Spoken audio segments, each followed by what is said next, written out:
আসসালামু আলাইকুম, স্বাগতম সবাইকে ফারুক হাসান জিকে ইউটিউব চ্যানেলে। আজকে তোমাদেরকে কিছু শেখানোর জন্য আমি হাজির হলাম। ফারুক হাসান, প্রথম নাম্বার প্রশ্ন, হৃৎপিণ্ড দিনে গড়ে স্পন্দিত হয় প্রায় 1000 বার।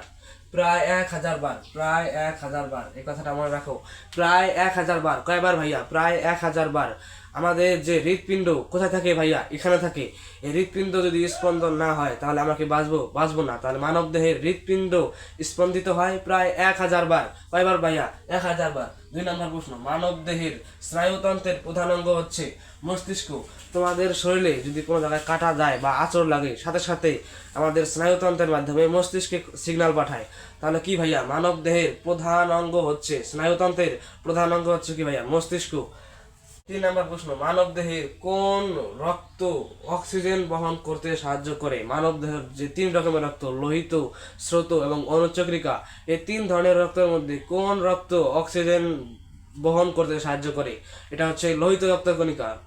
মানুষের বেঁচে থাকার জন্য অন্যতম প্রধান হচ্ছে অক্সিজেন। অক্সিজেন ছাড়া আমরা বাঁচবো না। তো অক্সিজেন বহন করতে সাহায্য করে লোহিত রক্তকণিকা।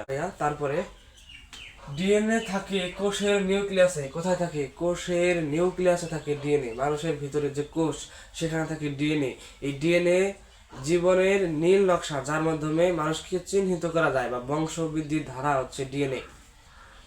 5 নম্বর প্রশ্ন, কোন গ্যাসটি উদ্ভিদের সালোক সংশ্লেষণে ব্যবহৃত হয়? এটা হচ্ছে কার্বন ডাইঅক্সাইড।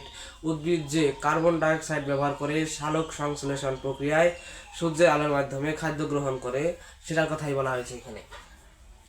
সবচেয়ে হালকা মৌল হচ্ছে হাইড্রোজেন, একে এইচ দ্বারা প্রকাশ করা হয়। সবচেয়ে হালকা ধাতু কি ভাইয়া? হাইড্রোজেন, একে এইচ দ্বারা প্রকাশ করা হয়। ভাইয়া সাথেই থাকো। Faruk Hasan GK YouTube channel ও ফেসবুক পেজ। আল্লাহ হাফেজ। দেখা হচ্ছে পরবর্তী কোনো ভিডিওতে।